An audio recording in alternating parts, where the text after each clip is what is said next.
Inabaki wapi? Benjamin William Mkapa. Inshallah niwaambie wana Simba, mara nyingi kauli zangu hazirudi nyuma. Tukaenda kwa wingi kujaza uwanja wa Benjamin Mkapa. Kwa idhini ya Allah na uwezo wa wachezaji wa Simba, tunakwenda kumnyoa Petro Atletico ya Angola. Kisugu, umezungumza kuhusiana na wapinzani. Wakati tunaendelea na ziara hii ama hamasa, ndugu zetu bwana wamezindua jezi za kimataifa.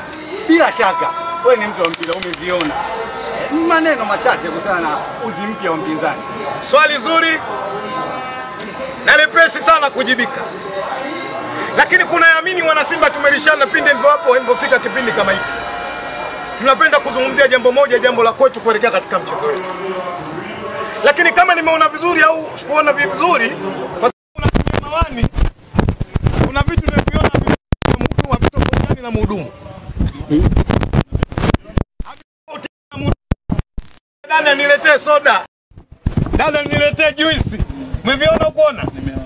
Umeona nini? Siku zote aliyekosea utakuwa na mnyanyasa na kumuonea. Hatuna kuzungumzia hawa kwa sababu tuna jambo letu kubwa. Lakini niseme tu watani wamepotea. Watani wametoka kwenye maji kwenda kwenye tope. Tumeona kama zile 1015. Hii inawapa wiki moja tuna kama hujaona kabisa. Yes. Yuko ndugu yangu mmoja mzee wa Maokoto kanipigia simu kanambia, Kisugu katusemee. Hatuna jezi, nikamwambia asemeni wenyewe. Sisi tunasema kwa ita wana Simba kukutana katika uwanja wa Benjamin Mkapa. Sasa wao wenyewe kama wanasema, msituulize, nendeni mkawaulize wenyewe.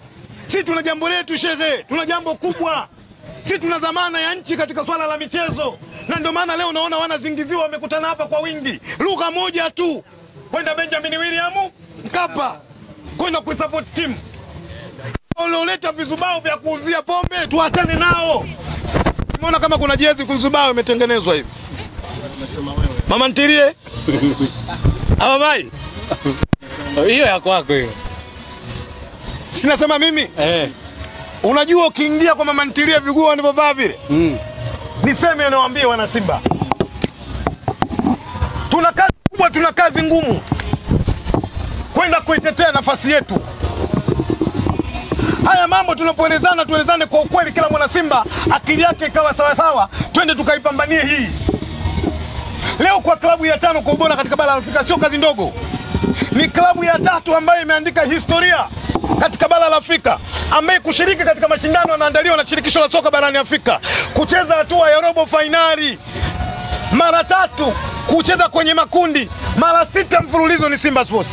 Ya kwanza Al Ahly, ya pili Mamelodi, ya 3 Simba.